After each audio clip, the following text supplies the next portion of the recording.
The aftermath. So, small fountain, correct? This is a Boomer brand. Oh boy. TNT. Sure, okay, so that looks all fine and dandy. TNT Rose Blossom, that must be a big fountain, right? Well, actually,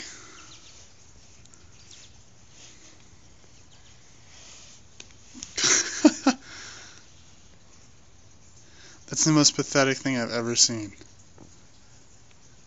Not to mention, what a waste of cardboard. Tiny little fountain. If I can get the base down in there. Yeah. I'm no longer buying TNT Fireworks.